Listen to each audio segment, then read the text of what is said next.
There are moments in life when a person feels something shifting inside them long before they have the words to explain it. It begins quietly, like a soft tremor beneath the surface of consciousness, a subtle suspicion that the world they inhabit is not the world as it truly is. Most people ignore that feeling. They drown it in noise, in movement, in routine. But for one man, that feeling became the crack through which an entirely different life would begin. He had lived most of his years half asleep, not because he lacked intelligence, nor because he lacked courage, but because he was trained by experience, by trauma, by the rhythm of a wounded childhood, to survive rather than to see. Survival narrows a person. It teaches them to pay attention only to threats, only to expectations, only to the familiar patterns of fear and habit. He never realized how small his world had become, because smallness was all he had ever known. When the story begins, he is not yet aware that something is wrong, but the narrator of life, the deeper intelligence that guides every human awakening, can already sense the tension that precedes transformation. There are certain souls who are destined to outgrow the invisible cages built around them, and though he does not yet understand it, he is one of them. His days looked ordinary: work, conversations, routines, the quiet rituals of modern existence. But inside, a storm was gathering. Certain memories, long buried, began to stir. Old fears resurfaced in subtle forms: impatience, restlessness, the feeling that he was being drained by something he could not name. He thought these were flaws. He thought they were personal weaknesses, but in truth, they were signals, his psyche's way of saying, "You are living in a way that is too small for you." This is where the narrator steps back and allows him to speak for himself. "I didn't know what was happening to me. It wasn't dramatic at first. Just this strange heaviness, this sense that I was moving through life on autopilot.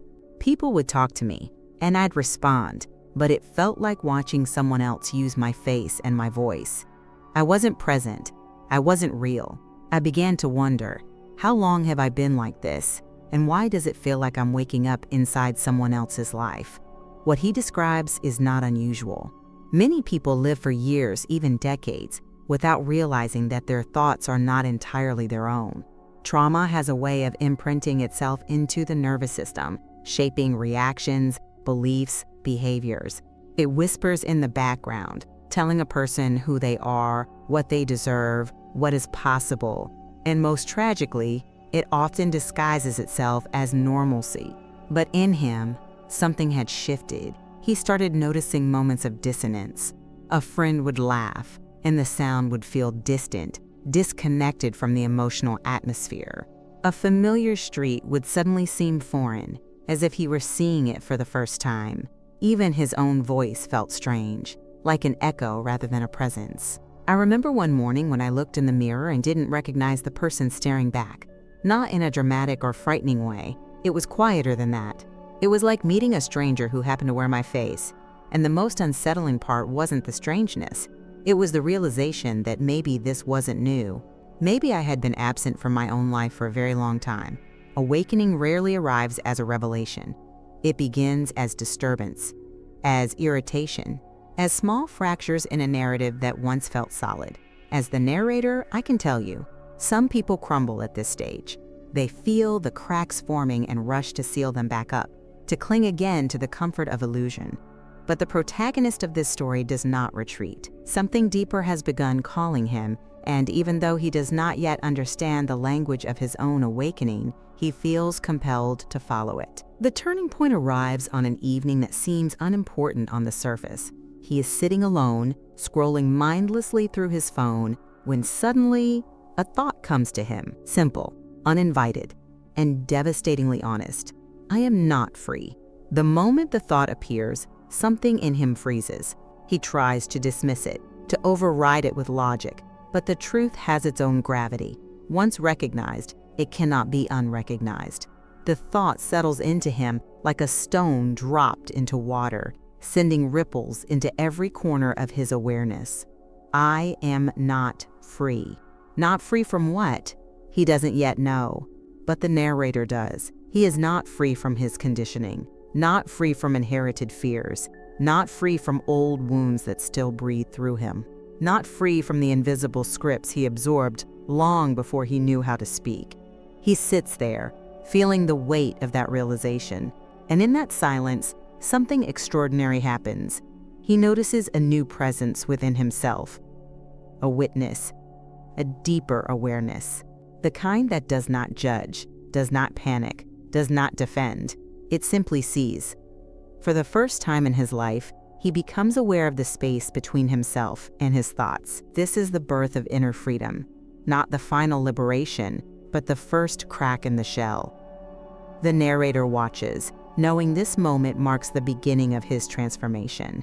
Most people miss this moment. They rush past it. They drown it in entertainment, in noise, in distraction. But he sits with it. He listens. He allows the truth to unfold. And truth always unfolds in the same direction, toward clarity.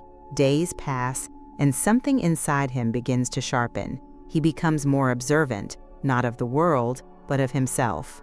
He notices the small tremors of anxiety in his chest, the unconscious tightening of his jaw, the defensive edge in his tone when he feels misunderstood. He notices how much of his life has been shaped by fear, fear of disapproval, fear of abandonment, fear of conflict, fear of existing too fully, of being too awake in a world that prefers people to remain half asleep. I started realizing that my entire personality was built out of reactions, not choices, reactions. And it hit me how much of my life was actually mine. How many decisions had I ever made from a place of clarity rather than fear? The narrator lets these questions hang in the air because they are the questions that every awakened life must pass through. They are thresholds, doorways. Once asked, they cannot be ignored. His awakening is not glamorous. It is not mystical. It is raw, messy, often painful. He begins to see the patterns of manipulation he once considered normal, subtle pressures, emotional traps, the invisible strings that guided his behavior.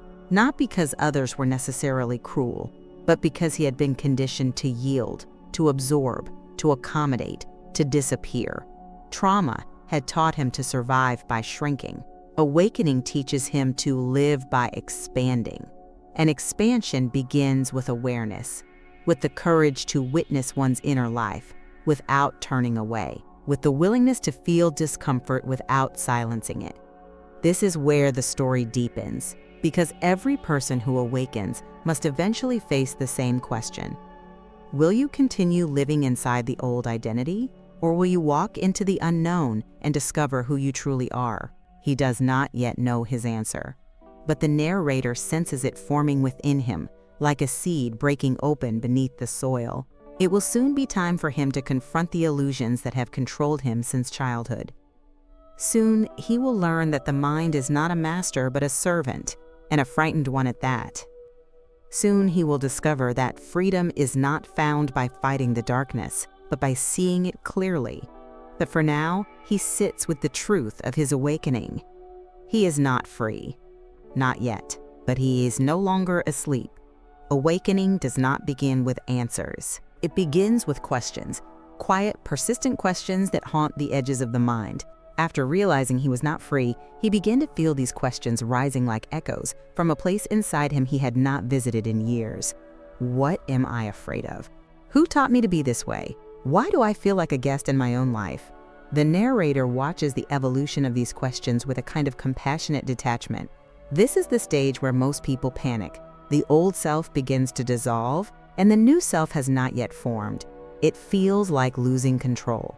But in truth, control was always an illusion. What is actually happening is far more profound.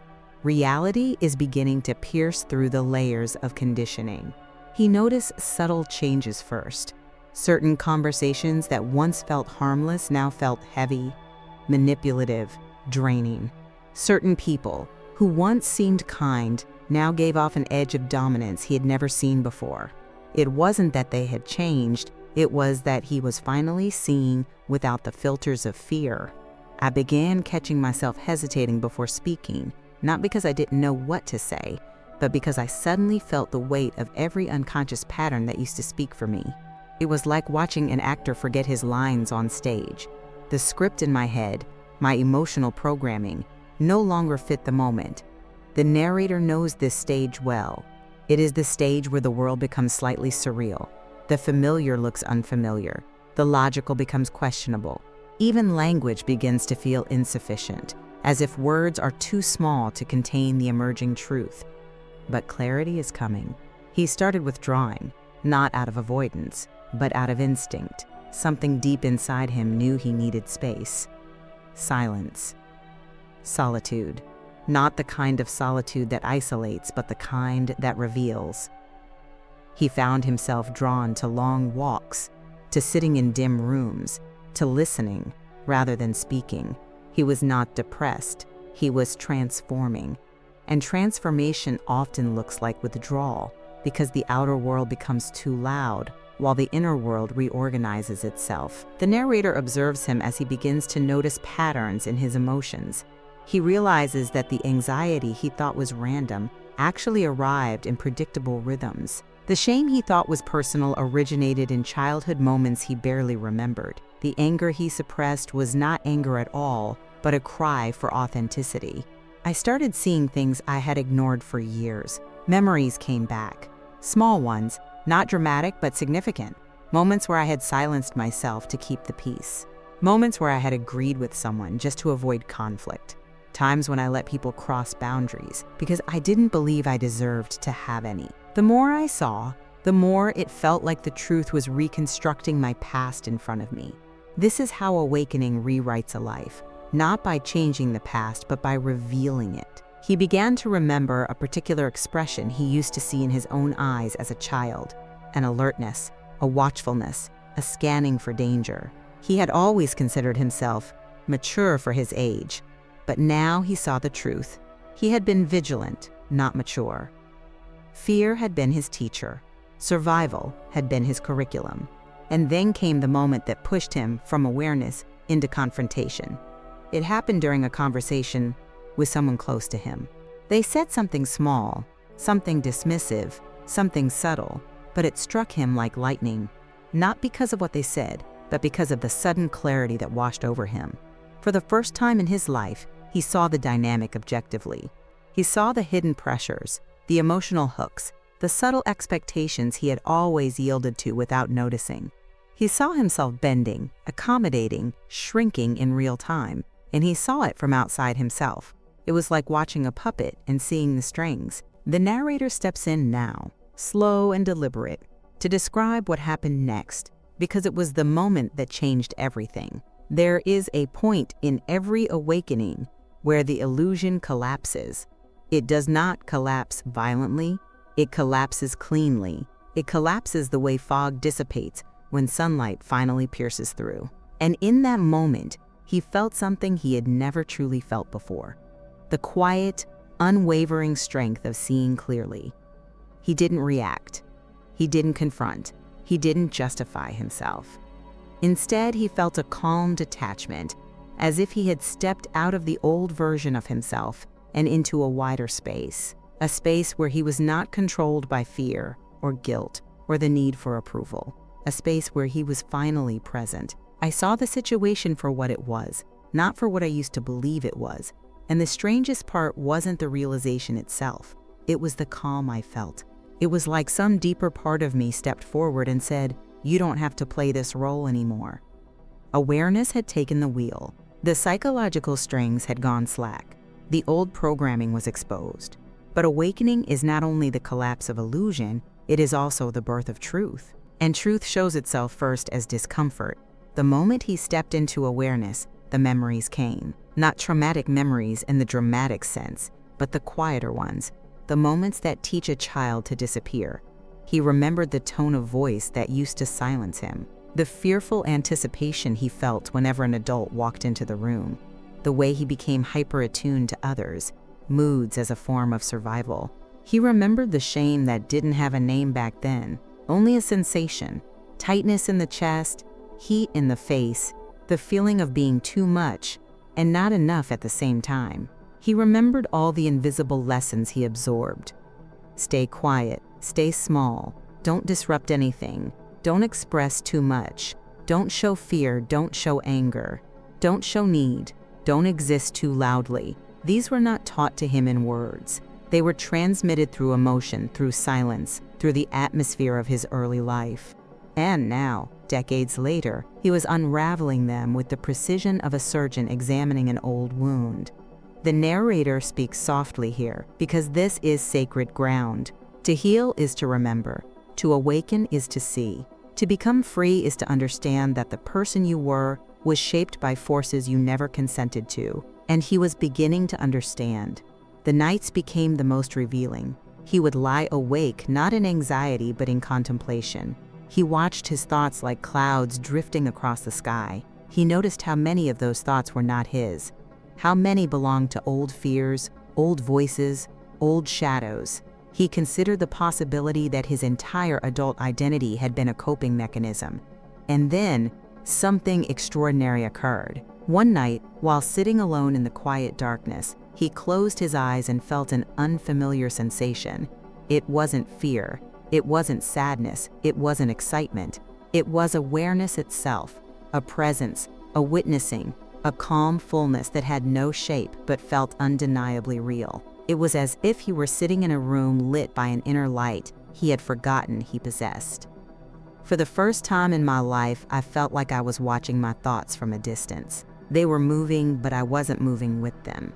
They were speaking, but I wasn't obeying. I felt separate from the noise in my mind. I felt free. This was the first glimpse of inner freedom. Not the final liberation, but the first breath of it. The narrator watches with reverence because this is a moment many never reach. It is the moment a person realizes that awareness and mind are not the same, that the mind is loud, but awareness is spacious. The mind is reactive, but awareness is calm. From this moment forward, nothing in his life would ever be the same. But clarity brings responsibility.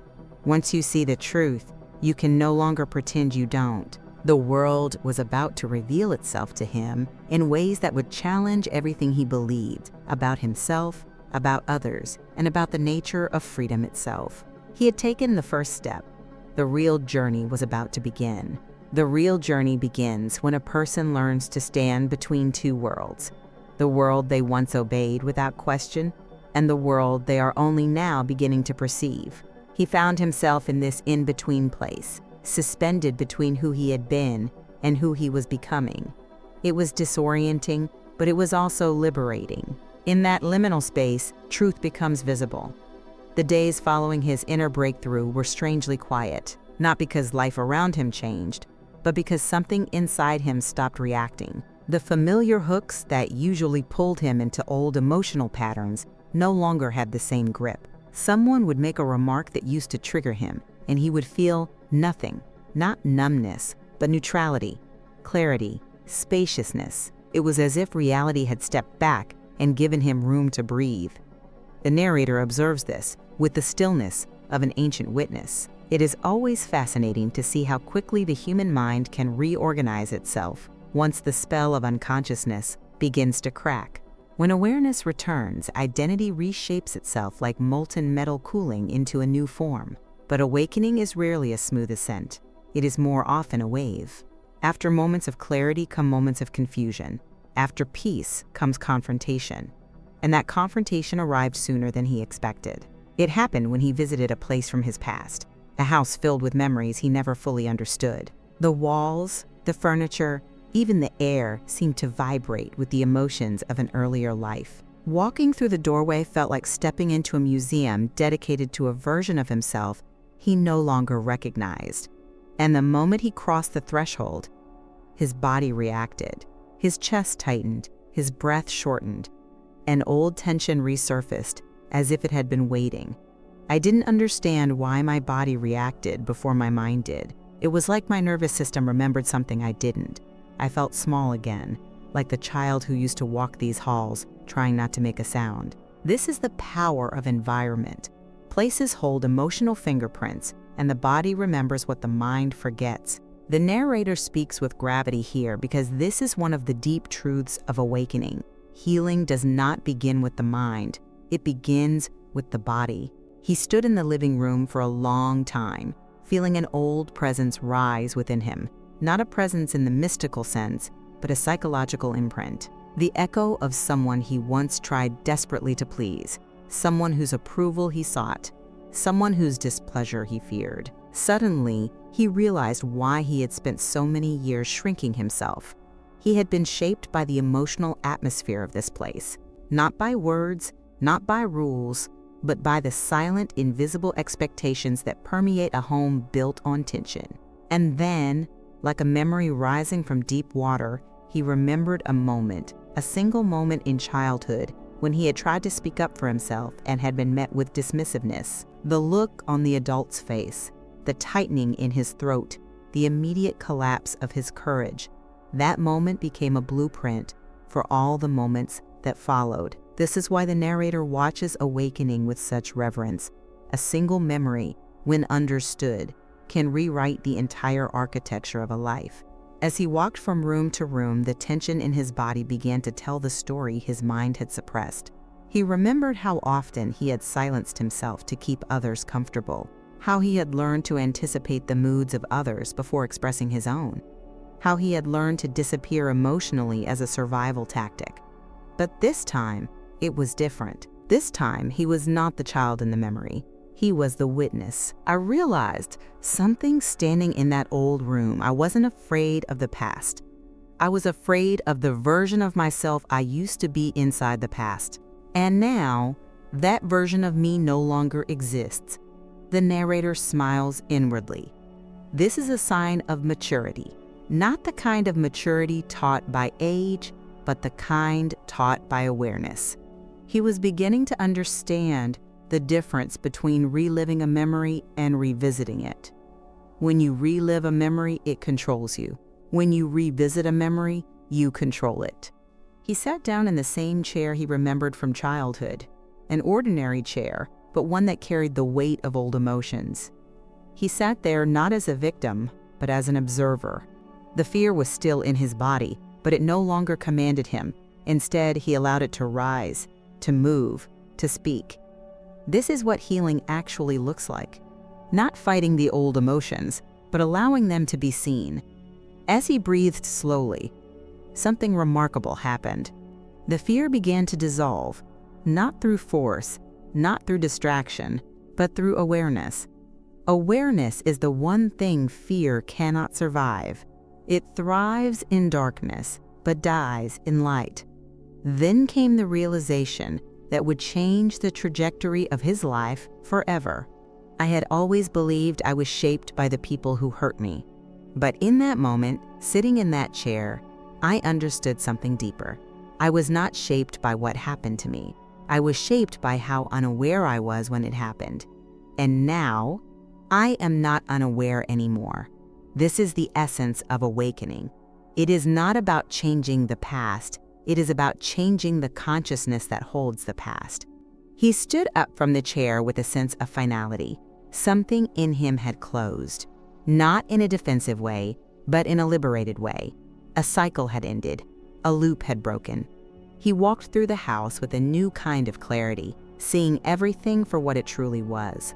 A place where he once lived, not a place where his identity was born. The narrator knows that many people never reach this stage. Most get stuck in the emotional echoes of their early life. They remain loyal to old identities, old roles, old emotional contracts. But he was different now. The moment he walked out of the house, he felt something he had not felt in years. Lightness, not joy, not relief, not excitement, lightness. The feeling of no longer carrying something that never belonged to you. As he drove away, the world outside seemed sharper. The buildings, the trees, the passing faces, they all looked different, as if seen through a clear lens for the first time. And yet, the narrator understands that nothing external had changed. His perception had changed. And perception is the foundation of reality. But awakening always leads to a deeper confrontation, and the next stage was approaching. Leaving the past is one thing. Facing the present, fully, consciously, without filters, is another. And this is where the greatest challenge awaited him. Because the moment you awaken, life begins to test you, not to punish you, but to verify your transformation. The old patterns return, not to trap you, but to reveal whether you are still vulnerable to them. The narrator senses what is coming. A situation will arise that mirrors his past, a conversation, a conflict, a moment of pressure, and in that moment he will be forced to decide. Will he return to the old identity, or will he step forward as the person he is becoming? The world is preparing the test. He is preparing for truth, and awareness is preparing to reveal its next lesson. Life has a way of orchestrating the exact moment a person must face themselves. It never arrives too early nor too late.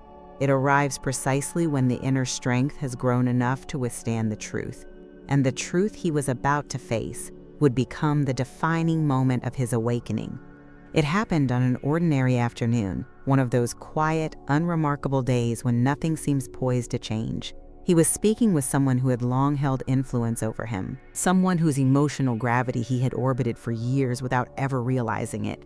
Their dynamic had always been predictable. He would shrink, they would expand, he would adjust, they would assert, he would soften, they would harden. It was an ancient dance, choreographed by fear and familiarity. But this time, something unexpected occurred. The person raised their voice slightly, using a tone that once would have made him retreat into silence. But instead of collapsing inward, something inside him remained still. The old fear rose, but only halfway. It no longer consumed him. It approached like a wave and then broke harmlessly at his feet. The narrator watches with almost ceremonial attention. This is the moment when the past meets the present, when the conditioned self meets the awakened one, when the ghost of childhood encounters the adult who finally sees it. As the person continued speaking, using the same old emotional tactics, the same tone, the same subtle manipulation, he saw everything with clarity. Not through the haze of fear, but through the lens of awareness. I realized, in real time, that I wasn't reacting. My shoulders didn't tense. My breath didn't quicken. My mind didn't retreat. I just watched. I saw the pattern, and for the first time, I didn't enter it. This is what true awakening looks like. The pattern arises, and the person does not automatically become it. The person speaking to him sensed the difference immediately. They paused, confused. Something in him was no longer yielding, no longer offering the subtle signals of compliance they were used to receiving. Awakening, even when silent, changes the atmosphere around you. They tried to provoke him again, not aggressively, but habitually. They leaned on old triggers, old phrases, the familiar emotional choreography. But the triggers no longer had access to him. The strings they once pulled had been severed. He responded not with anger, not with defensiveness, but with calm clarity. His words were simple, measured, unshakable. I hear you, but that doesn't feel true for me anymore. The narrator pauses here, letting those words linger, because they mark the first time in his life he had spoken from authenticity rather than fear. The person staring at him froze. Something in their expression flickered. First confusion, then disbelief, then discomfort. And beneath it all, an emotion they rarely felt in his presence: uncertainty. The dynamic had shifted. He was no longer the person they could bend with tone or expectation. He was no longer the version of himself that shaped itself around their emotional state. He was no longer operating as a child inside an adult body. He had stepped into something larger, into the authority of his own awareness. I felt like I was standing inside myself for the first time. Not above myself, not outside myself, but fully unmistakably present. There was no anger, no trembling, just a kind of groundedness I had never experienced before. He felt as if something sacred had settled within him, a quiet power, an inner alignment that made compliance impossible and authenticity effortless. The narrator explains to us why this moment matters so profoundly. Most people believe strength is loud. They think it roars, asserts, dominates. But true strength is silent. It is the absence of reactivity. It is the clarity that remains unmoved even when the world attempts to pull you back into the familiar shadows of your former self. In that simple exchange, he learned what it truly means to be free, not free from society, not free from responsibility, not free from pain, free from the unconscious patterns that once dictated his every reaction. The person in front of him tried one more time to regain control, to pull him back into the old dynamic. They raised their voice, they used guilt, they invoked memory, but none of it worked. And for the first time in his life, he saw that their power had always been borrowed from his fear. Once fear dissolved, their influence evaporated. The conversation ended quickly, not with a dramatic confrontation, but with a quiet shift that neither of them could fully explain. When he walked away, something profound washed over him. Not triumph, not vindication, but a deep, expansive peace. The narrator describes it as the peace that follows the breaking of chains. As he stepped outside, the air felt different, crisp, clean. It was as if the entire world had been reset. The colors around him felt richer. The sky looked wider. The sound of distant traffic felt less intrusive, almost musical. The external world had not changed, but his perception had. Inside him, a door had opened, a door that awareness had been knocking on for years. I didn't know what was happening, but I knew something inside me had shifted permanently. I wasn't the same person who walked into that conversation. Something old had died, and something new had taken its place. The death of an identity is not tragic. It is liberating. It is the collapse of the false self, the part of a person that was shaped by fear, by secrecy, by emotional survival. And when that identity falls away, the soul expands into the space it once occupied. He walked for a long time after that. Not because he needed to, but because his body felt drawn to movement, as if it were recalibrating itself to match the new reality of his inner world. Each step felt intentional. Each breath felt deeper. The narrator walks beside him, observing the transformation with reverence. Awakening is not a moment, it is a process. But every process has a turning point, a moment that marks the irreversible threshold between the old self and the new. And he had just crossed it. That night, he slept deeply, more deeply than he had in years, and when he woke, there was a stillness in him that felt almost otherworldly. The internal chaos that once ruled his mornings was gone. His mind was quiet, not empty, but spacious. For the first time, he did not wake into a prison of thoughts. He woke into awareness.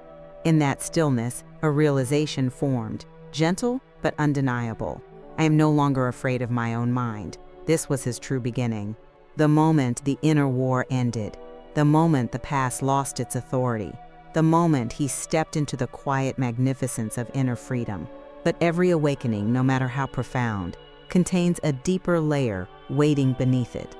And the next layer of his journey would take him beyond personal healing into something far more expansive, the discovery of his true self, the one that exists beneath all stories, all memories, all illusions.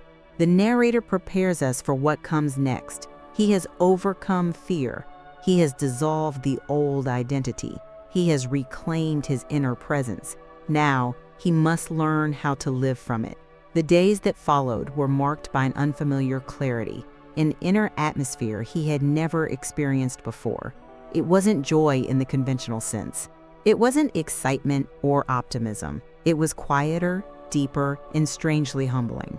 It was the feeling of being rooted inside himself, no longer drifting through life as a passenger, but beginning to understand what it meant to be present. Presence is not a mood. It is an orientation of the soul. The narrator observes this shift with a kind of awe that only awareness can appreciate. Most people never glimpse this state, not because it is rare, but because it is subtle. It requires an inner stillness that the modern world does everything to prevent. Yet despite all the noise, all the expectations, all the pressures that once consumed him, he had found his way into the quiet center of his being. And that center had a voice. Not a loud voice, not a commanding voice, but a voice unmistakably his. For years, he had mistaken the noise of his thoughts for the voice of his self. But thoughts are merely echoes, reflections of old conditioning, impressions of past fears, rehearsals of imagined futures.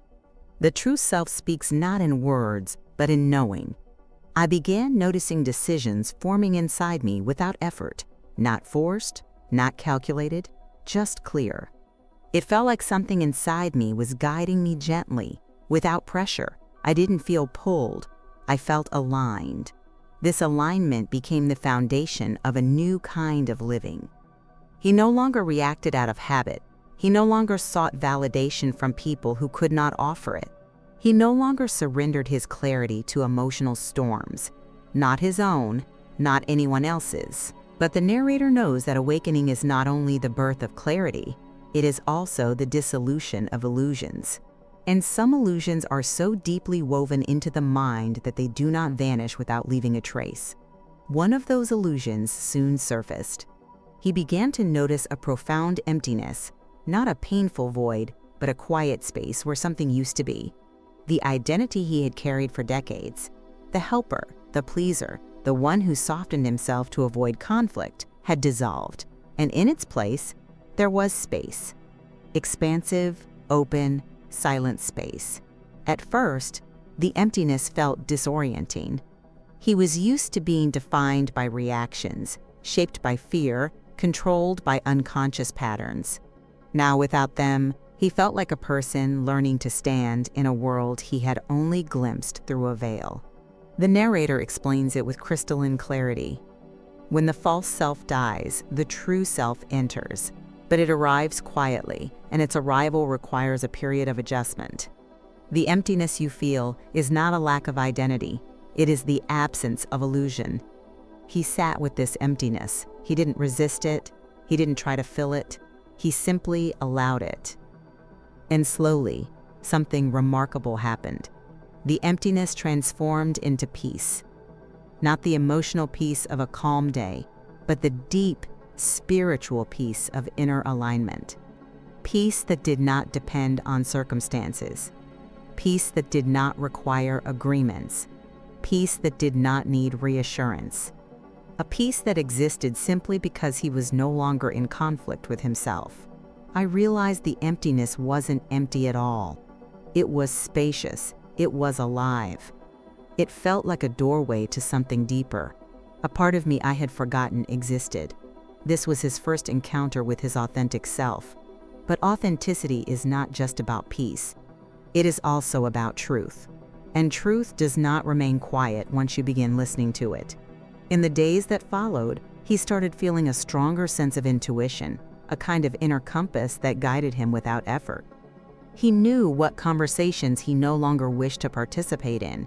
He knew what relationships were misaligned. He knew which environments drained him and which ones nourished him.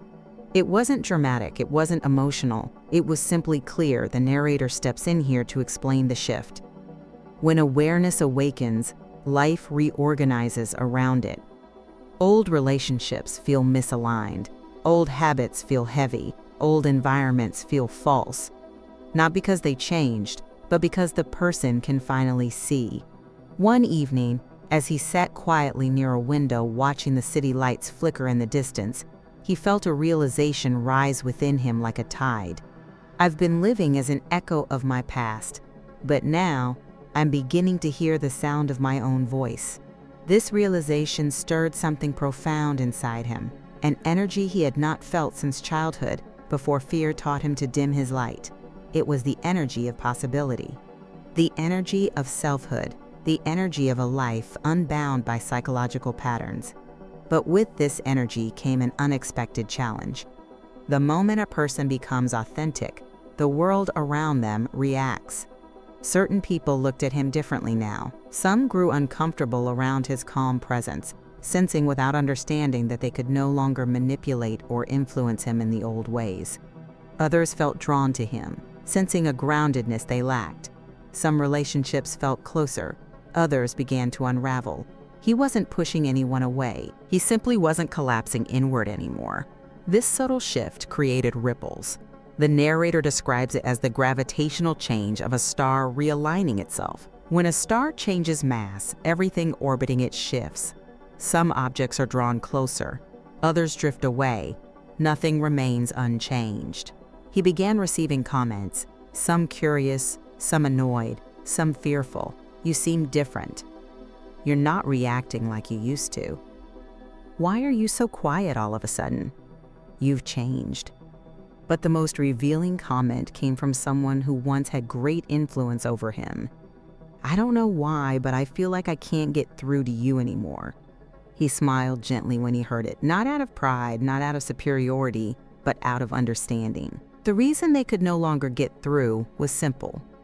They were no longer speaking to the false self he had abandoned. Something deeper had taken its place, something grounded, something aware, something whole. The narrator speaks here with a soft, reverent tone. Freedom does not require you to fight anyone. It only requires you to stop abandoning yourself. With the false identity gone, he could no longer betray himself for comfort, approval, or peace. His soul refused to shrink. His awareness refused to dim. His presence refused to vanish. He was becoming himself. But the next stage of awakening awaited him, a stage few people reach. He had liberated himself from the past, but he had not yet discovered his purpose. Freedom is only the beginning. The question that now echoed in his mind was not, "Who was I?" but, "Who am I becoming?" The narrator leans forward, preparing us for the next movement in his transformation, one that will take him beyond personal healing and into the expansion of his true nature. He has freed his mind. He has reclaimed his presence. He has stepped into authenticity. Now he must learn to live from it. And the world is about to open a door he never knew existed. There comes a moment in every awakening when the outer world begins to reflect the inner transformation. It doesn't happen through force or intention. It happens naturally, the way a new dawn reshapes the colors of the sky. And one morning, he woke up with the unmistakable sense that something had shifted again. Not dramatically, not loudly, but undeniably. He felt lighter, not emotionally, but energetically. His mind was quiet, as if someone had turned down the volume on years of internal noise. There was space between his thoughts, space in his breathing, space in his presence. The narrator recognizes this stage. It is the emergence of inner alignment, when the self, awareness, intuition, and truth begin to move together as one organism. As he went about his day, he noticed that ordinary tasks felt different. The morning light on the wall seemed more vivid. The sound of running water felt soothing rather than rushed.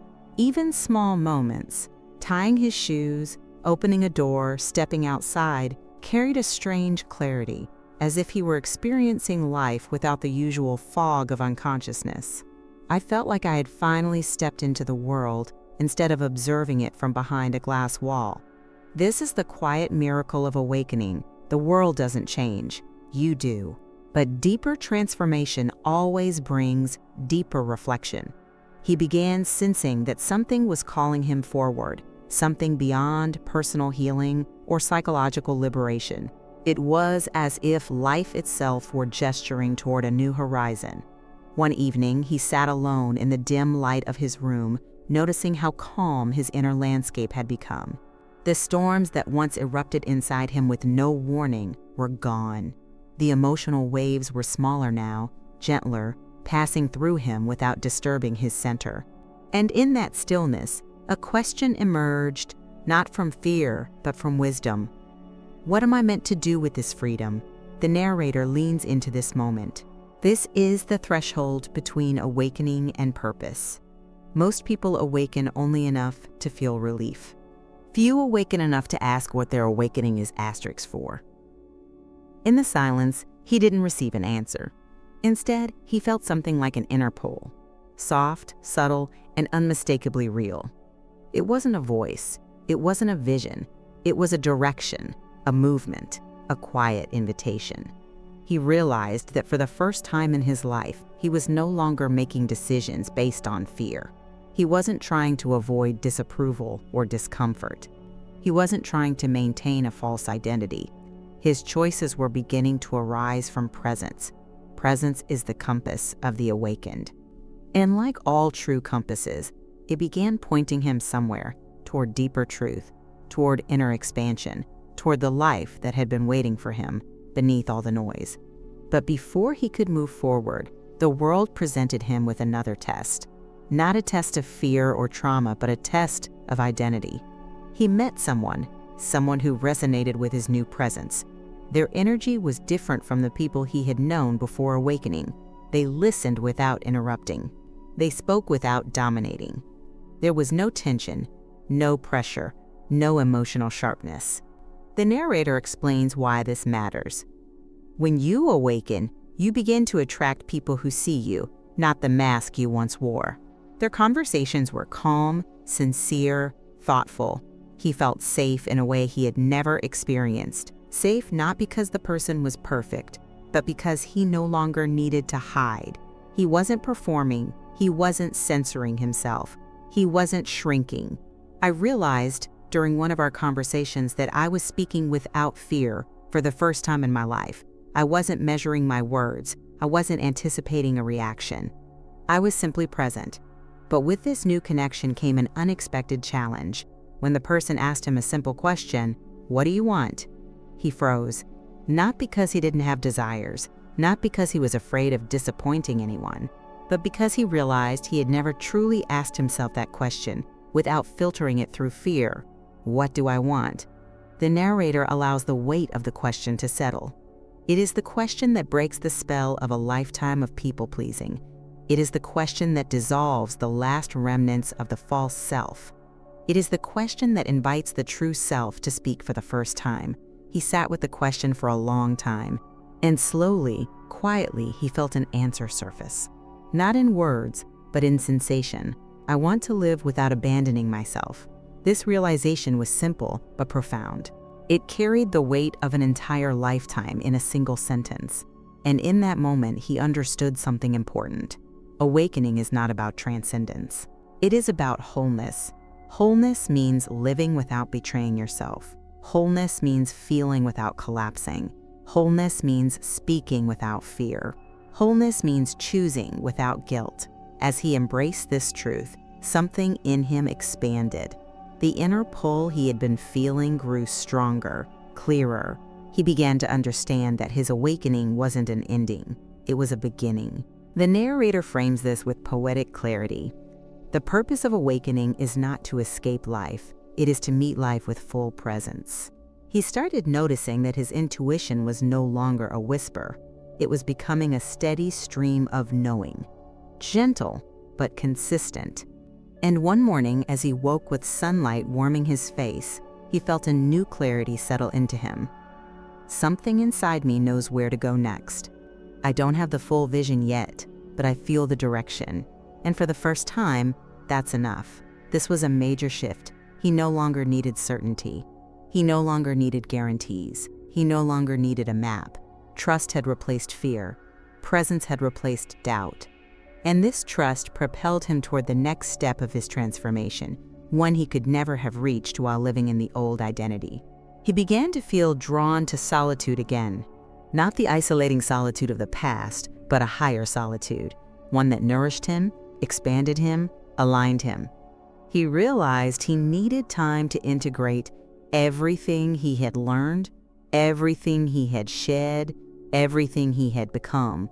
The narrator recognizes this stage, the period of integration, when the old self has died, but the new self is still forming its structure.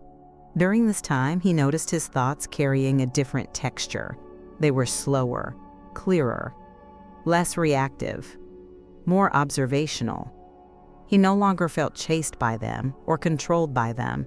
Instead, he watched them like a sky watches clouds.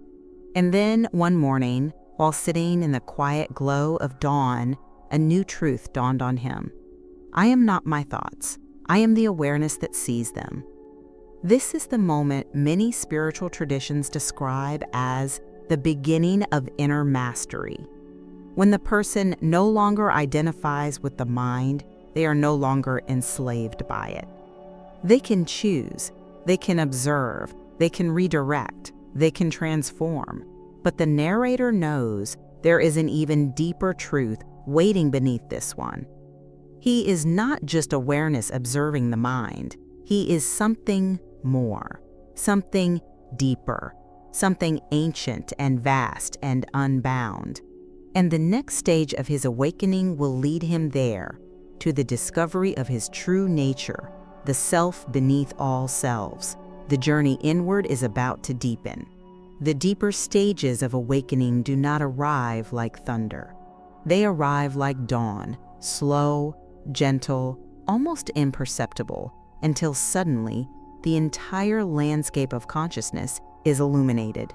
After realizing he was not his thoughts, he began sensing a deeper presence that he had never truly felt before.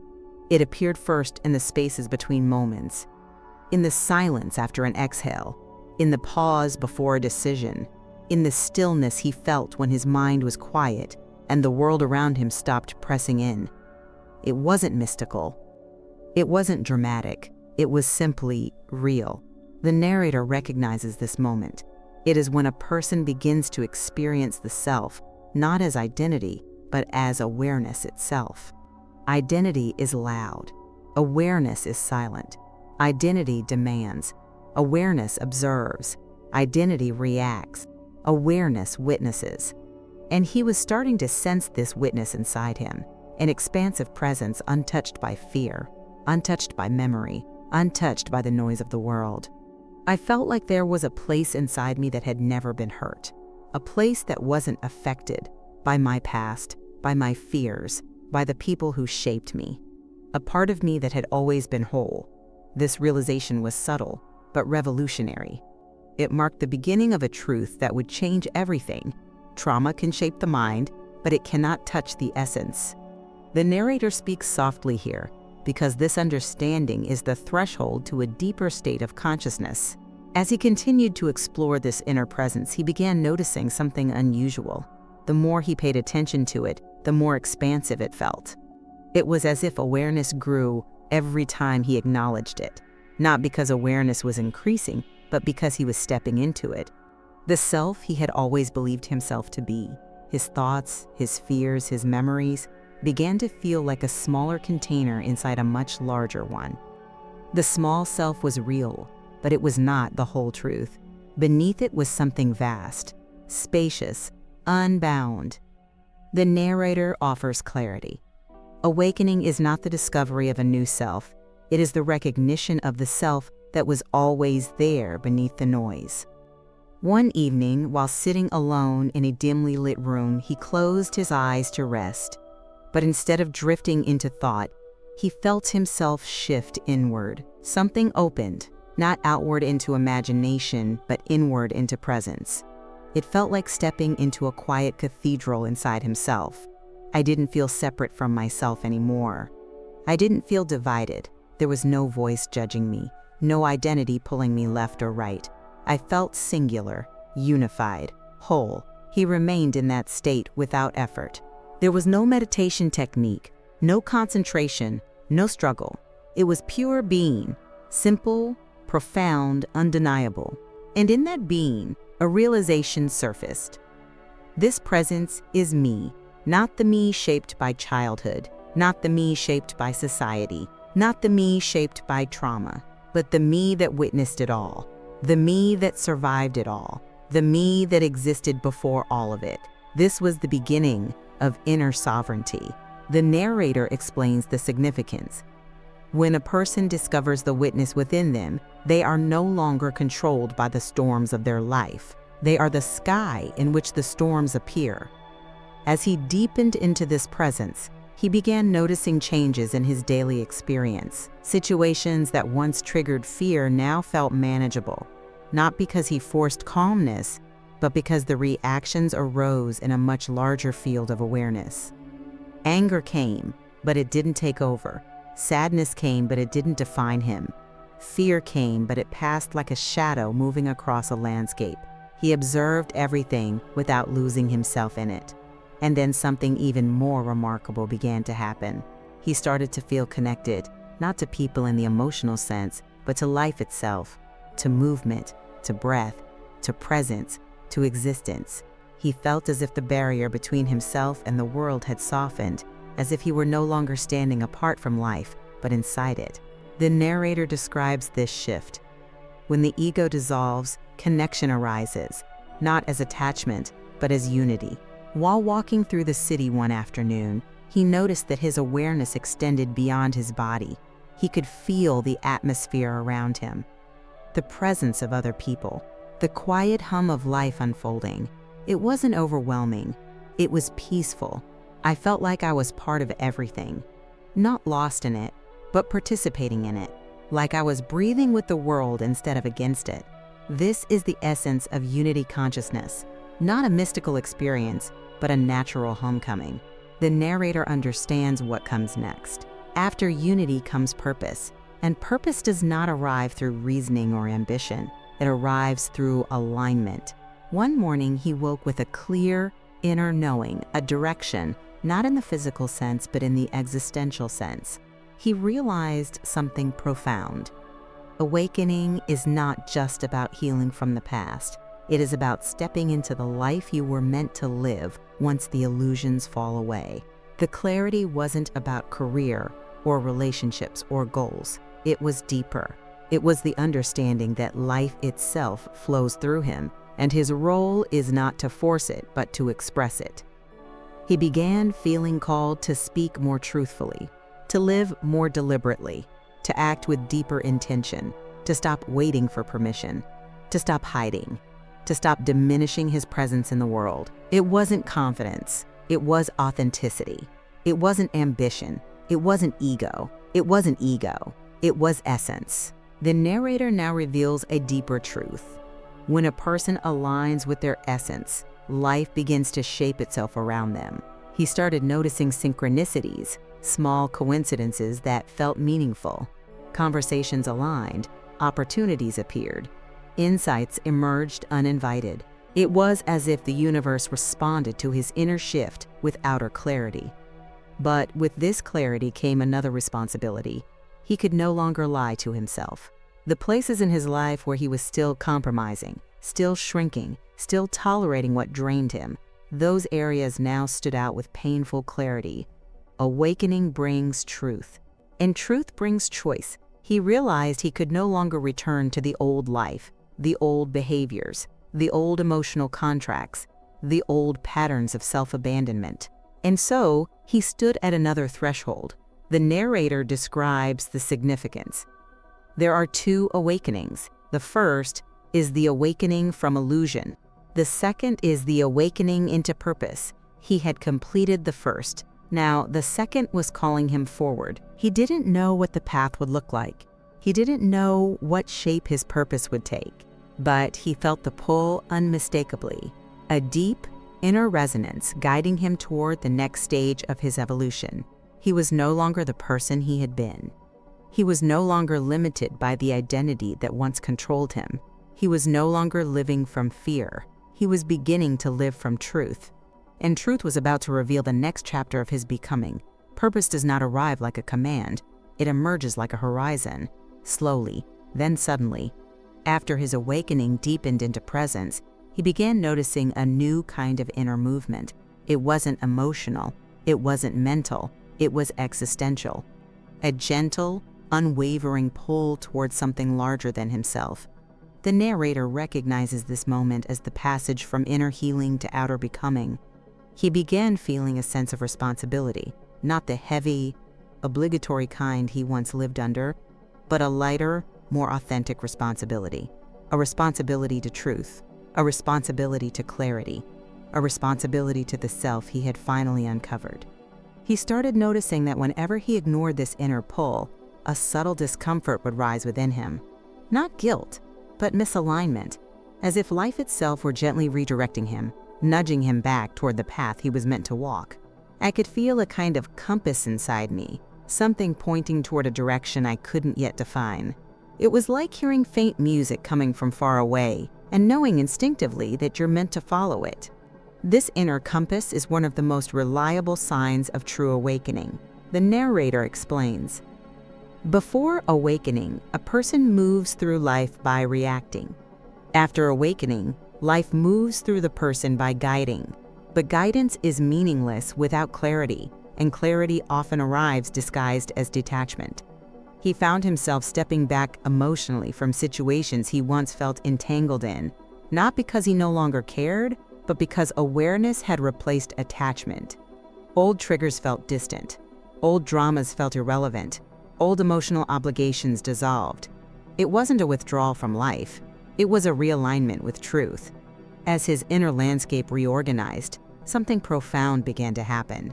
Silence became his teacher. He spent more time alone, not out of isolation, but intention. He found himself drawn to quiet spaces, dim rooms, open windows, early mornings before the world had woken. And in those spaces, he felt a presence he could not yet name. It wasn't loneliness, it wasn't emptiness, it was fullness, an inward fullness that felt alive, intelligent, receptive. One morning, he woke before dawn. The sky was still dark, and the world felt suspended in a moment between night and day. He sat by the window, watching the first traces of light stretch across the sky. As the soft, golden glow emerged, something inside him ignited. I felt connected, not to a specific person or thought, but to existence itself. Like I was watching the universe breathe, and somehow, I was breathing with it. The narrator recognizes this as the beginning of spiritual intimacy, the moment when a person realizes they are not separate from the world, but woven into its fabric. As he sat there, he felt a surge of clarity, not the clarity of understanding, but the clarity of being. He sensed that his life was beginning to unfold in harmony with something greater than his personal will. Purpose was no longer a question. Purpose was becoming a presence. The next shift came unexpectedly. During a conversation with someone he cared about, he felt something inside him rise, not defensiveness, not emotion, but truth. A quiet, grounded truth that refused to remain silent. He spoke honestly, not harshly, not dramatically, but clearly. In the moment he finished speaking, he realized something extraordinary. The fear of being misunderstood, once the central force of his interactions, was gone. I didn't care whether my truth was accepted or rejected. I only cared that it was expressed. The narrator smiles inwardly. This is the hallmark of inner freedom. You no longer need agreement to feel whole. As he continued to live this way, something beautiful began to take shape. His authenticity started to align his external world with his internal reality. People who resonated with truth were drawn closer. Those who relied on his old patterns drifted away. The emotional architecture of his life was shifting to mirror his awakening. But as clarity deepened, so did responsibility. The more he aligned with truth, the more obvious it became when he strayed from it. Even small acts of self-abandonment, agreeing when he wanted to refuse, staying silent when he wanted to speak, felt physically uncomfortable. His body itself became an instrument of truth. The narrator explains. When a person awakens, the cost of dishonesty becomes too high for the soul to bear. This discomfort wasn't punishment, it was guidance, a redirection, a reminder that awakening is not a static state, it is a lived expression. And then came the moment that revealed the next chapter of his becoming. He was sitting alone one afternoon, simply breathing, simply present. A breeze drifted through the window. The room was filled with a soft golden light, and without warning, a realization flowed through him so clearly that it felt like a message. Your life is no longer about survival, it is about expression.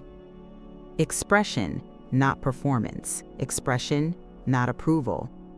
Expression, not identity. Expression of presence. Expression of truth. Expression of awareness. This realization didn't electrify him. It didn't overwhelm him. It grounded him. It anchored him into a deeper understanding of his existence. I am here to live from what I have discovered, not hide it. This was the beginning of purpose, not as a mission, not as a plan, but as a state of being. But the narrator knows that before a person can fully embody their purpose, they must face the final illusions that remain. Illusions about control, about identity, about separation. And life, in its unerring wisdom, was about to guide him into that confrontation. He had awakened from the past. He had aligned with presence. He had stepped into authenticity.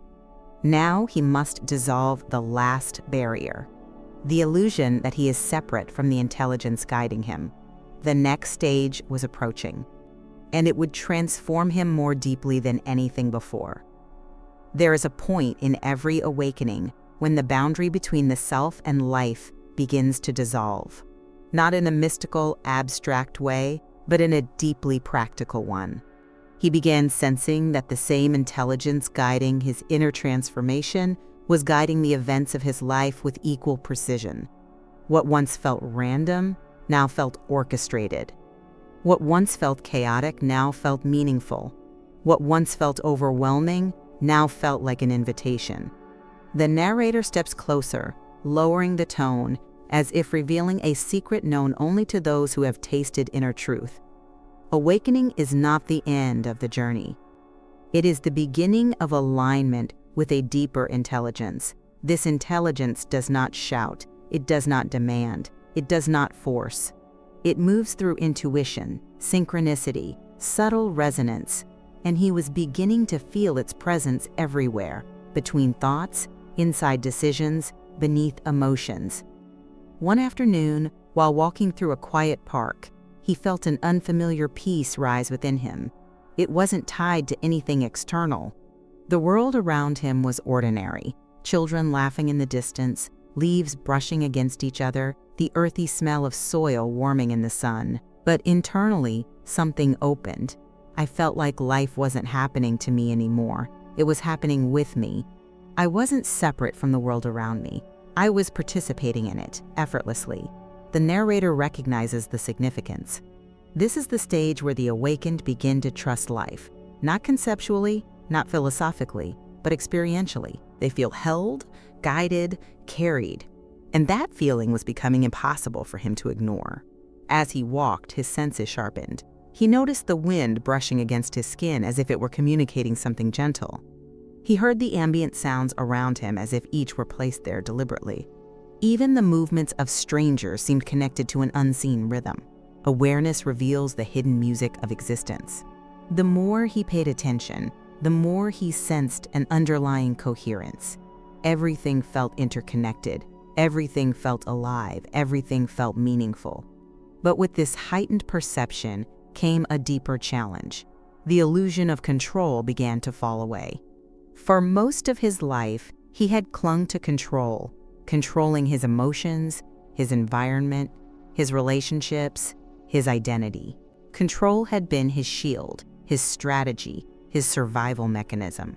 And yet, the more aware he became, the more he saw that control was the very thing that had kept him from peace. One evening, he sat in quiet reflection and felt this truth land in his chest with gentle force. I have never been in control. I've only been resisting the flow of my own life. This realization was not frightening. It was liberating. Control had always been an illusion, and releasing it felt like unburdening himself from a lifetime of tension. The narrator explains, "To awaken is to surrender, not to circumstances, but to truth." He began to experiment with this surrender subtly, cautiously. He allowed conversations to unfold without steering them. He made decisions based on intuition rather than fear. He allowed silence to remain silence. He stopped trying to predict outcomes. He stopped performing for others. And every time he let go, something remarkable happened. Life responded with clarity. Paths opened. Tension dissolved. Support appeared. Not in magical ways, but in natural ways, aligned ways. Surrender was not passivity, it was cooperation with reality. But surrender often brings the final illusions to the surface. And life had one more lesson waiting for him, the lesson of identity itself. One night, while sitting alone in darkness, he felt a strange sensation, not emotional, not physical, but existential. It was the feeling of slipping out of a familiar shape, as if the identity he had carried his entire life were dissolving around him. It wasn't frightening, it was serene. He felt as if he were floating in pure awareness, without form, without boundaries, without the usual inner commentary.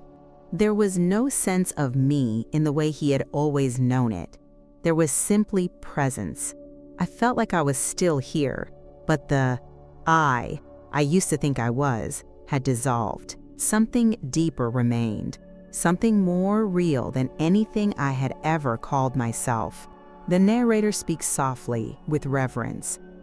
This is the moment when a person discovers the self beneath the self. The false identity, the conditioned identity, the psychological identity falls away.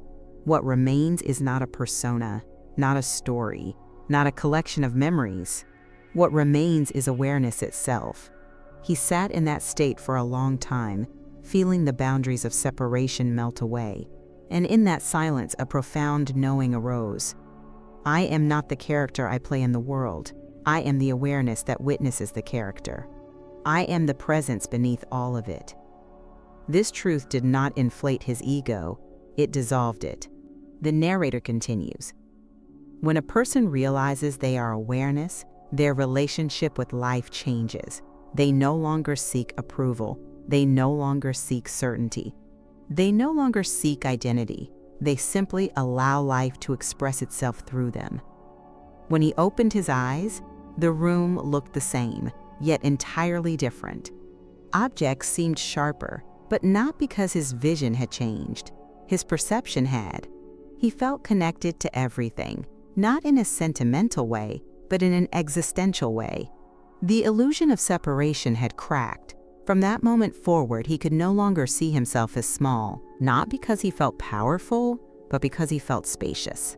Not because he felt superior, but because he felt unified. Awakening had taken him to the threshold of truth. Now truth was beginning to take him beyond the threshold. But there was still one more stage waiting for him, one that would bring all of his transformation into full expression. Integration. He had awakened from illusion. He had discovered presence. He had felt unity. He had dissolved identity. And now, he must learn to live as awareness in the world of form. Integration is the stage of awakening that few people fully embody, not because it is difficult in the traditional sense, but because it requires a new kind of participation in life, a participation grounded not in identity, but in awareness. After experiencing the dissolution of his old self, he entered a period of profound internal silence. This silence wasn't emptiness, it was fullness without noise. But with this silence came the responsibility to live from it. The narrator knows this territory well. Many people can touch stillness for a moment. Few can learn to walk with it. Integration is not about achieving bliss. It is about expressing presence through the ordinary details of life. He began to notice that every situation, every conversation, every task, every decision carried a subtle invitation. An invitation to respond from awareness rather than conditioning. He felt the difference viscerally. When he acted from the old identity, even in small ways, there was tension. When he acted from presence, everything felt fluid, effortless, aligned. This contrast became his teacher. One morning, he woke with a sense of grounded clarity, not the reactive clarity of adrenaline, but the deep, steady clarity of alignment. As he moved through his day, he noticed something subtle but extraordinary. He no longer felt the need to rush. Time itself felt different. Moments stretched. Decisions slowed naturally. He no longer felt pulled by invisible obligations. He was acting from inner rhythm rather than external pressure.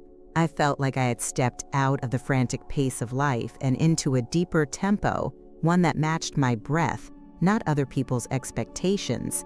This is one of the first signs of integration, the collapse of urgency. The world still moves quickly, but the awakened do not. They move in harmony with the intelligence within them, not the noise around them. But life had an even deeper lesson to offer him. One afternoon, he found himself in a situation that once would have overwhelmed him emotionally. Someone confronted him with anger, projecting their frustration outward. expecting him to respond in predictable ways, softening, apologizing, shrinking. But something astonishing happened. He remained completely still inside, not frozen, not suppressed, still. The narrator observes with reverence. Inner stillness in the face of conflict is the mark of a transformed soul. He listened without absorbing. He observed without reacting. He breathed without tightening. The other person's emotions moved around him like wind but did not touch the center of his being. I felt compassion, not fear. I could see their pain without confusing it with my own. His calmness subtly transformed the conversation. The other person's anger dissipated, not because he resisted it, but because he did not feed it.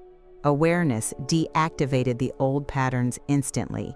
As the conversation ended, he felt an inner warmth, a quiet joy, not because he won, but because he remained himself. This is integration, the ability to stay aligned with truth regardless of circumstances. But integration is not only about conflict. It is also about creativity, expression, and purpose. He began noticing that ideas flowed through him more freely now. Insights appeared effortlessly. There was no strain, no forcing, no mental pushing. Creativity felt like listening rather than thinking. The narrator explains, when the mind becomes quiet, the deeper intelligence begins to speak. One evening, he sat down to write, something he had avoided for years, convinced his thoughts were too chaotic or unworthy. But now the words came naturally. They flowed like water, not because he tried to be insightful, but because he stepped aside and allowed expression to arise from presence itself. I wasn't writing, I was being written. This marked the beginning of a new relationship with creativity. He realized that purpose was not something he needed to invent. It was already within him, waiting for stillness to reveal it.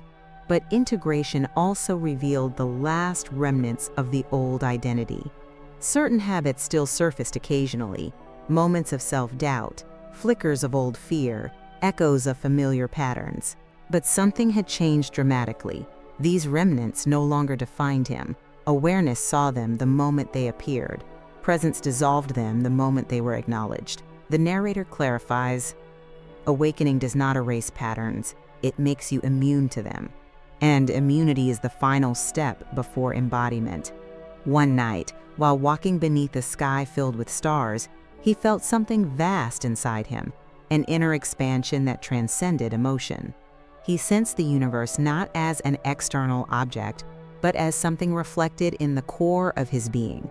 It wasn't mystical, it wasn't conceptual, it was experiential.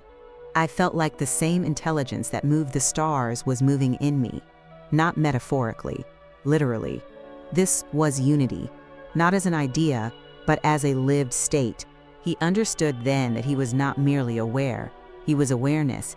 He was not merely alive, he was life expressing itself in the shape of a human being. The narrator steps forward with solemnity. Integration is not becoming something new, it is remembering what you have always been. As he continued walking, he realized he no longer felt like a seeker. He no longer felt incomplete. He no longer felt separated from himself, from life, or from truth. He had moved from awakening into embodiment. But before embodiment can fully root itself, life brings one final test, one final reflection, one moment that confirms whether the transformation is real. And that moment was approaching. He would soon be confronted not with fear, not with conflict, but with a choice that would reveal whether he was truly living as awareness or merely visiting it. The final threshold was near. Every transformation reaches a moment where the inward journey must be tested through an outward choice. Not a dramatic crisis, not a grand event, but a crossroads so subtle that only an awakened mind can recognize its significance. This is how life confirms whether a person is truly living from awareness or simply visiting it. His moment arrived on a quiet day, without warning. He was presented with an opportunity, one that on the surface looked inconsequential, a chance to return to an old environment, an old dynamic, an old pattern, a situation he had long outgrown. but never truly stepped away from. Before awakening, he would have entered it automatically, pulled by habit, by guilt, by emotional obligation. But now, the invitation felt different. It felt like a question from life itself. Will you honor who you have become, or return to who you once were? The narrator leans in, recognizing the gravity behind these seemingly simple moments. This is the final threshold of awakening, choosing alignment over familiarity. As he contemplated the invitation, a quiet tension rose within him. Not fear, not confusion, but the subtle pull of the past. The old identity whispered gently, reminding him of the roles he once played, the expectations he once fulfilled, the versions of himself he used to embody for the comfort of others. But awareness saw through all of it. I felt the old pull, but I also felt something new, an inner stillness that held me in place. It was like watching two timelines unfold in front of me. One path led backward, the other forward, and I could see both clearly. Clarity is the gift of awakening. He realized that accepting the invitation would mean shrinking again, bending again, softening his truth again.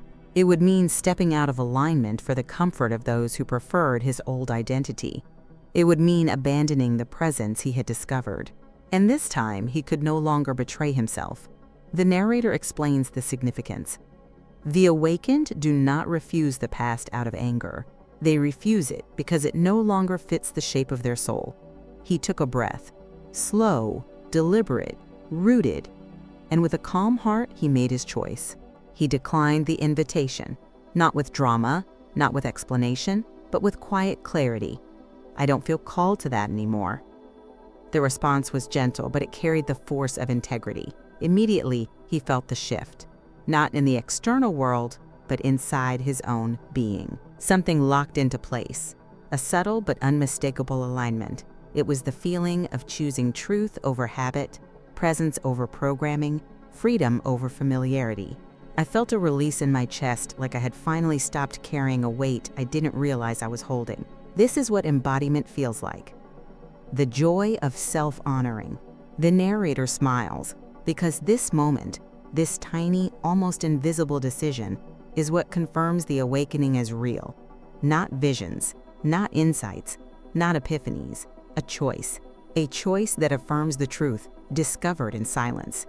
After making the decision, he noticed something remarkable.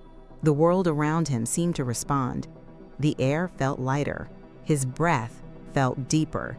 His awareness felt wider. It was as if life itself acknowledged his choice, rearranging its subtle patterns to reflect his new alignment. Awakening shapes perception. Embodiment shapes reality. He walked outside, feeling the sunlight on his skin, and for a moment everything felt infused with a quiet radiance. The trees, the buildings, the passing faces, they all felt connected to the inner stillness he carried. He understood then that the external world is not separate from inner alignment. When a person lives from truth, life becomes an extension of that truth. But life had one more revelation to offer him. As he continued to walk, he felt a deep knowing rise within him, gentle yet vast. Awakening was never about escaping the self. It was about becoming the true self. He stopped on a small bridge overlooking a river. The water moved with soft ripples, reflecting the late afternoon light. Watching the flow, something inside him opened even further. I realized that life wasn't a path I needed to find. Life was a movement I needed to join. Not direct, not control, not resist, join. The narrator recognizes the depth of this insight. Purpose is not discovered through effort. It emerges when a person lives so truthfully that life can finally express itself through them. As he stood on the bridge, he felt an unfamiliar sensation, an inner radiance, subtle but unmistakable. It wasn't happiness, it wasn't pride, it wasn't excitement. It was something deeper. It was the feeling of being fully awake within his own existence. He no longer felt like a character in a story written by past wounds or social expectations. He felt like the conscious author of the present moment, writing not with thought but with awareness. He walked away from the bridge with a quiet certainty. The person he used to be was gone. The person he was becoming had taken his place, and the person he truly was had finally emerged. But there was one final realization waiting for him, one that would complete the arc of his transformation and reveal the essence underlying every moment of the journey. It was not about healing. It was not about awakening. It was not about purpose. It was about remembering a truth that had been present all along, a truth he was now ready to see. Every journey of awakening moves toward one final truth, one that cannot be taught, cannot be inherited, cannot be believed into existence. It must be remembered, the way a melody returns to someone who once knew it by heart. And as he walked forward from that bridge, living in the clear light of his own becoming, this final truth began to surface. It started subtly, as all profound truths do, a soft feeling of familiarity inside the stillness, a sense that the presence he had discovered, the awareness watching his life, holding his experiences, illuminating his path, was not new. It had always been there. I realized that every moment of clarity I had ever experienced in my life came from the same place, from the same presence, from the same quiet observer within me. The narrator speaks gently now, recognizing this sacred territory. Awakening is not the discovery of something new, it is the return to something ancient within you. He began to sense that this awareness had been present in childhood, before fear obscured it. He remembered moments when he felt connected, peaceful, whole, moments that came not from safety, but from innocence. The same awareness had whispered through moments of suffering, guiding him quietly, even when he couldn't hear it. The same awareness had called him out of illusion, out of fear, out of the identity that had fractured around him. The same awareness that had watched him break was now watching him awaken. The presence he felt was not an achievement, it was a reunion. One evening, as he sat in the fading light of sunset, he felt a profound stillness settle over him, a stillness so deep that it felt like time itself had paused. His breath slowed, his thoughts softened, the world grew quiet around him, and in that silence, he felt it fully, the awareness within him and the life around him were not separate. I realized that the observer inside me and the reality outside me were made of the same essence, the same presence, the same consciousness. The narrator steps back, letting the realization expand. This is the truth at the heart of all awakening. There is no separation, not between the self and the world, not between thought and silence, not between the inner journey and the outer life, not between the observer and the observed. All division exists only in the mind. He felt this truth, not as a concept or a philosophy, but as a lived experience. The river, the sky, the breeze, the sound of distant voices, they all seemed to arise from the same field of awareness that he felt within himself. He didn't merge into the world. He realized he had never been separate from it. In that moment, an overwhelming sense of peace filled him, not emotional peace, but existential peace. Peace that had no opposite. Peace that was not dependent on circumstances. Peace that asked for nothing and offered everything. I understood that the awareness I had discovered was not mine. It was shared. It was universal. It was the essence of existence itself. And with that realization, all the layers of identity, the patterns, the fears, the stories, fell away effortlessly. They were seen for what they truly were, waves on the surface of an ocean that had always been infinite. The narrator offers the final clarity. You are not the wave. You are the ocean experiencing itself as a wave for a moment in time. He sat in the quiet glow of dusk as this truth settled deeper into him. It did not inflate him. It did not elevate him. It humbled him. It grounded him in a way he had never known. He realized that every person he had ever met, every conflict he had ever faced, every moment of fear, joy, doubt, or awakening, each one unfolded within this same field of awareness. Each person was a unique expression of the same underlying presence. Awakening was no longer a personal journey. It was a universal recognition. The path he had walked, through trauma, through confusion, through silence, through clarity, was not unique to him. It was the path every soul walks in one form or another. It was the journey of remembering. And now he had remembered. The narrator speaks with gentle finality. He had returned home, not to a place, not to a belief, but to the truth of his own being. As night settled, he felt no fear, no longing, no confusion. He felt whole, quietly, naturally, irrevocably whole. Life no longer felt like something to navigate. It felt like something to express, something to participate in, something to embody. I am not separate from life. I am life, aware of itself. This was the final realization, the end of the journey, and the beginning of everything. He stood up, feeling the night air against his skin, and began to walk. Not toward something, not away from something, but with something, with the presence that had carried him all along. He no longer sought purpose. He lived purpose. He no longer sought awakening. He embodied awakening. He no longer sought himself. He found himself. And in that quiet night, under a sky woven with stars, the story of his becoming reached its final truth. He was free, not because he had escaped the world, but because he had discovered the truth beneath it. The truth that had always been waiting in the quiet spaces of his awareness. The truth that was and is and always will be. I am.